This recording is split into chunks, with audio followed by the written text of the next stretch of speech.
चलिए आज आप लोगों का चैप्टर 1 का थर्ड क्लास है, फोर्थ क्लास है। आज इस चैप्टर का फोर्थ एवं लास्ट क्लास है। इसके बाद ये चैप्टर आपका खत्म हो जाएगा। आज का हमारा टॉपिक है, सबसे पहला टॉपिक है दहन, कंबशन। दहन क्या होता है ये जानना है। तो दहन का मतलब होता है जलना। दहन का मतलब क्या होता है? जलना। तो दहन की परिभाषा होगी कि जब कोई पदार्थ ऑक्सीजन की उपस्थिति में जलकर उष्मा और ऊर्जा मुक्त करती है, यह प्रक्रिया दहन कहलाता है। समझे? तो दहन की परिभाषा ये हुई, जो पदार्थ जलता है ऑक्सीजन की उपस्थिति में उसको कहा जाता है दहनशील पदार्थ। लकड़ी, कोयला, पेट्रोलियम, ये सब जो है सो क्या है? दहनशील पदार्थ है। ये सब जलकर उष्मा और ऊर्जा मुक्त करता है। जैसे ये कार्बन है, ऑक्सीजन की उपस्थिति में इसको जलाते हैं तो ये कार्बन डाइऑक्साइड उष्मा और ऊर्जा मुक्त करती है। आई बात समझ में? तो ये पदार्थ जो हुई इससे क्या हुआ? दहनशील पदार्थ हुआ। सल्फर ऑक्सीजन की उपस्थिति में जलेगा तो ये बनेगा सल्फर डाइऑक्साइड, उष्मा और ऊर्जा। तो ये हुआ आपका दहन। और ये कार्बन, सल्फर, ये सब हुआ सो दहनशील पदार्थ हुआ। समझे? अब देखिए, कुछ अपवाद में कुछ ऐसे पदार्थ होते हैं, समझे, जो ऑक्सीजन की अनुपस्थिति में जल जाते हैं। ऑक्सीजन नहीं है फिर भी वह जल जाते हैं और उष्मा ऊर्जा देते हैं। जैसे मैग्नीशियम या नाइट्रोजन की उपस्थिति में जलकर, यह मैग्नीशियम जो है तो नाइट्रोजन की उपस्थिति में जलकर जो है मैग्नीशियम नाइट्राइड बनाता है। समझे? मैग्नीशियम नाइट्राइड बनाता है और यह जो है सब उष्मा मुक्त करती है। तो यह पदार्थ भी जो है सो दहनशील पदार्थ ही है। और जो पदार्थ नहीं जलता है, जैसे में ईंट, पत्थर, बालू, तो ये सब जो है आपका कहलाता है अदहनशील पदार्थ। आई बात समझ में? तो ये दहन हो गई, ये आप लिख सकते हैं। तो दहन के कुछ आवश्यक शर्त हैं। कौन कौन से आवश्यक शर्त है मैं बताता हूं। दहन के लिए 3 आवश्यक शर्त हैं। देखिए, दहन के आवश्यक शर्त, तो दहन के मुख्य 3 आवश्यक शर्त हैं। सबसे पहला शर्त है दहनशील पदार्थ की उपस्थिति। दूसरा शर्त है दहन के पोषक पदार्थ की उपस्थिति। और तीसरा शर्त है ज्वलन ताप की प्राप्ति। पहला है दहनशील पदार्थ की उपस्थिति। दहनशील पदार्थ क्या होता है? अभी मैं बताया हूं कि जो पदार्थ जलता है, जलकर उष्मा ऊर्जा मुक्त करती है, वो पदार्थ कहलाता है ज्वलनशील पदार्थ या दहनशील पदार्थ। समझे? जैसे लकड़ी, कोयला, पेट्रोलियम, कागज, कपड़ा, ये सब जलेगी ना, तो ये सब हो गया दहनशील पदार्थ। यही पदार्थ में दहन हो सकता है। समझे? ईंट, पत्थर, ये सब अदहनशील पदार्थ होता है। दूसरा है दहन के पोषक पदार्थ की उपस्थिति, यानी दहन के लिए आवश्यक शर्त क्या है? ऑक्सीजन की उपस्थिति। समझे?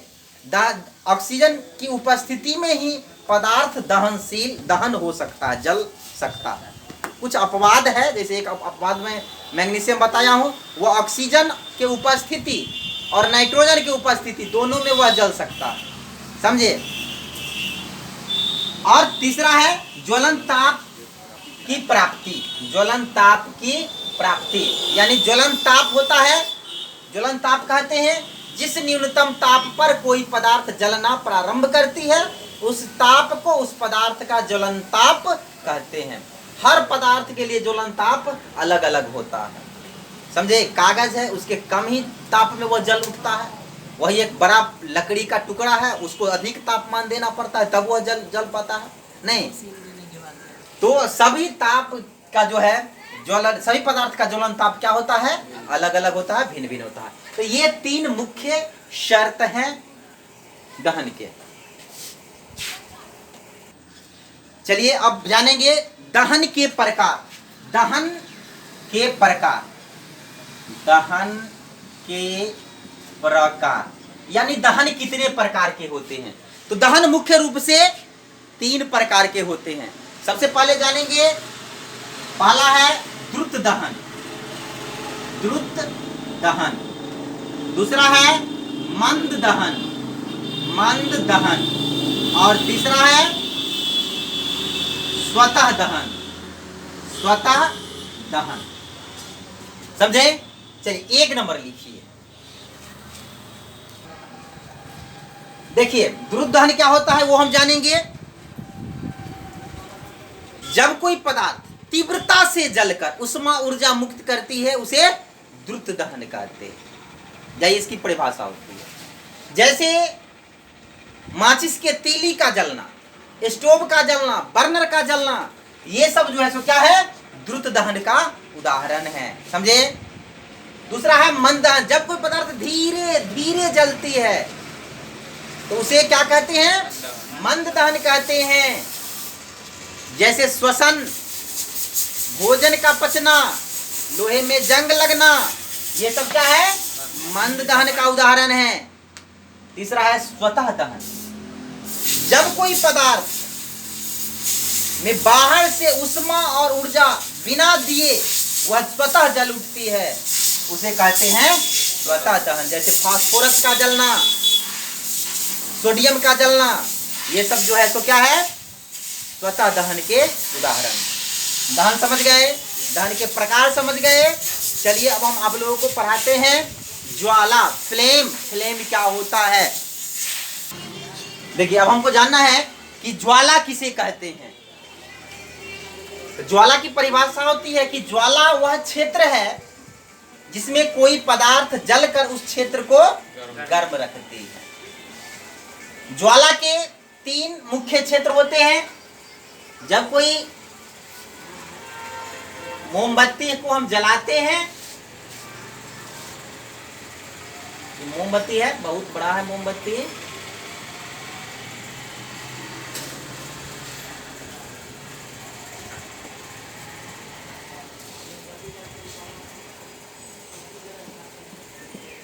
ये ज्वाला, ये मोमबत्ती का ज्वाला है। तो ज्वाला के 3 क्षेत्र, सबसे भीतरी क्षेत्र जो होती है वह नीले कलर का होती है, नीले रंग का प्रकाश देता है, इसको कहा जाता है सेंट्रल जोन। ये बीच वाला जो क्षेत्र है यह पीले रंग की प्रकाश देती है, इसको कहा जाता है नॉन लुमिनस जोन, लुमिनस। और बाहर वाला है ये लाल रंग का प्रकाश देती है, इसको कहा जाता है नॉन लुमिनस जोन।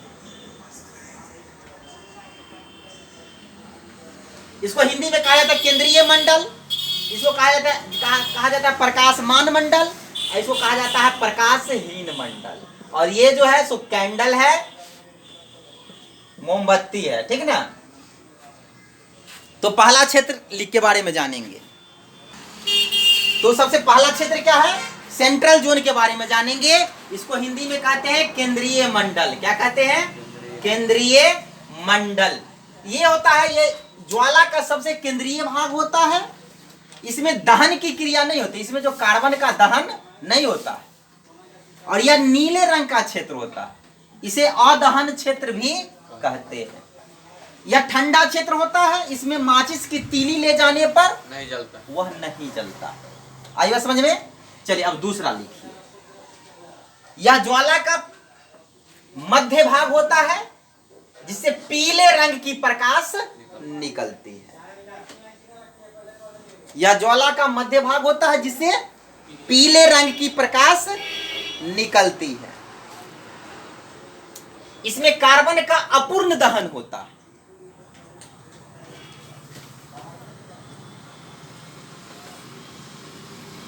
लिख लिए?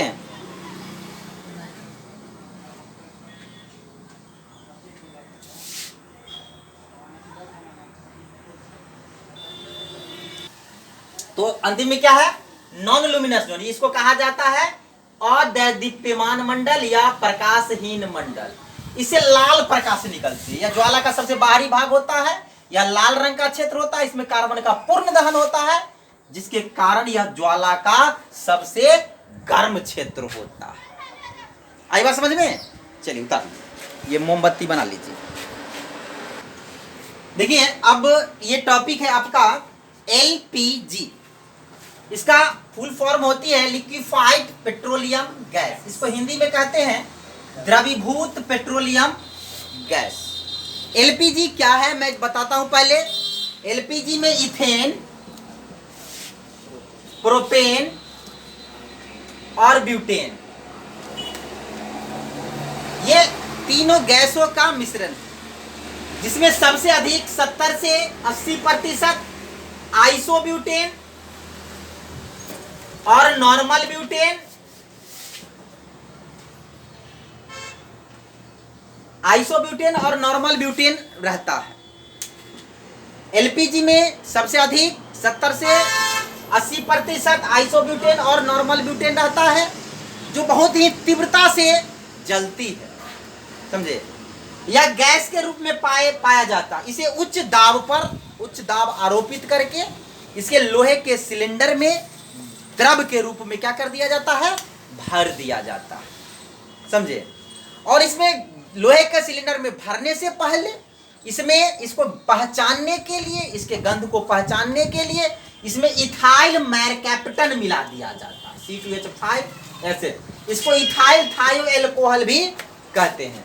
ये मिला देने से अगर ये कहीं से रिसती है सिलेंडर, तो उसका पता तुरंत चल जाता है, क्योंकि इसकी ज्वलन ताप बहुत ही कम होती है।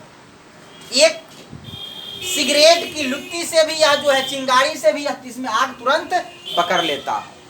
यह जो है करीब इसका 1 ग्राम एलपीजी जो है जलने के बाद लगभग 50 किलो कैलोरी ऊर्जा उपलब्ध कराती है। यह बहुत ही तीव्रता से जलती है, समझे। और 50 से 55 किलो कैलोरी ऊर्जा जो है यह मुक्त कराती है, समझ में आई बात। यह उच्च दाब पर जो है से क्या करते आरोपित कर देते हैं, जिससे यह द्रव में बदल जाता है। इसको लोहे के सिलेंडर में क्या कर दिया जाता है, भर दिया जाता है। अब लोहे के सिलेंडर में एक वाल्व लगी होती है, जिसको खोलने पर जो है इसका दाब घट जाता है, कम जाता है, जिससे यह पुनः गैस के रूप में आ जाता है, समझे। और यह नीले रंग के ज्वाला के साथ जलती है। आई बात समझ में। ये था द्रवीभूत पेट्रोलियम गैस। इसमें यह जो है इथेन, प्रोपेन और ब्यूटेन, जिसमें आइसोब्यूटेन और नॉर्मल ब्यूटेन मुख्य रूप से है।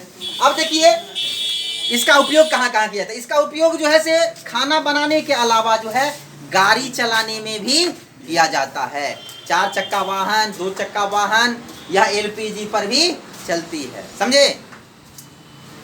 तो ये तो इसका उपयोग हो गया। इसके साथ साथ हम आप लोगों को बता देते हैं एक सीएनजी होता है, CNG, compress natural gas, compress natural gas, जिसको कहा जाता है संपीड़ित प्रकृति गैस। यह भी जो है इथेन, प्रोपेन, ब्यूटेन, मीथेन का मिश्रण होता है। इसको भी उच्च दाब पर क्या कर दिया जाता है, सिलेंडर में द्रव के रूप में भर दिया जाता है। और इसका भी उपयोग खाना पकाने के लिए और गाड़ी चलाने के लिए किया जाता है। यह जो है सो प्रदूषण मुक्त होता है। आई बात समझ में। चलिए अब आप लोगों का अगला टॉपिक है कॉरिशन। कॉरिशन का मतलब होता है संक्षारण। संक्षारण का मतलब होता है लोहे में जंग लगना। जब हम किसी धातु को नम वायु की उपस्थिति में छोड़ देते हैं, नम वायु यानी नमी भी है, नमी यानी पानी भी है, H2O भी है, और वायु यानी ऑक्सीजन भी है, यह हुआ नम वायु, समझे। तो जब हम किसी धातु को नम वायु की उपस्थिति में छोड़ देते हैं तो उसके ऊपर हल्के भूरे रंग की एक परत जम जाती है, समझे, जिसे हम क्या कहते हैं, जंग कहते हैं, रस्ट कहते हैं। रस्ट कैसे बनती है मैं देखिए, ये लोहा है, लोहा को पानी और ऑक्सीजन की उपस्थिति में छोड़ देते हैं तो यह Fe2O3 × XH2O, यह जो है से रस्ट है, जंग है, समझे। अच्छा या जो है रस्ट का फॉर्मूला है। तो ये रस्ट है, लोहे के ऊपर लग जाती है, समझे। और जब यह झड़ जाता है लोहे के ऊपर से परत, तो लोहा क्या हो जाता है, धातु जो है सो कमजोर हो जाता है। इसी को कहते हैं संक्षारण, समझे। जंग लगने से, संक्षारण होने से धातु कमजोर हो जाता है। दूसरा, धातु की गुणवत्ता घट जाती है। तीसरा, धातु का मूल्य कम जाता है, धातु अनुपयोगी हो जाता है, समझे। इसी को हम कहते हैं संक्षारण। आई बात समझ में। संक्षारण किसे कहते हैं? संक्षारण का मतलब समझिए लोहे की हानि, धातु की हानि। लोहे के अलावा और सब वस्तु में संक्षारण होता है, धातु में। अब देखिए, संक्षारण से बचाने के लिए हम लोग क्या करते हैं, धातु को पेंट कर देते हैं पहला। दूसरा, धातु को ग्रीस, मोबिल, तेल लगा देते हैं। नहीं, धातु को जस्तीकरण कर देते हैं, जस्ता के घोल में डुबा देते हैं। नहीं, तो ये सब संक्षारण से बचाने के लिए ये सब उपाय करते हैं। आई बात समझ में। अब आपका ये चैप्टर खत्म हो गया है। अब इसमें से कुछ क्वेश्चन आंसर होगा वो करवा देंगे, उसका और उसके अगला चैप्टर होगा। ओके, चलिए।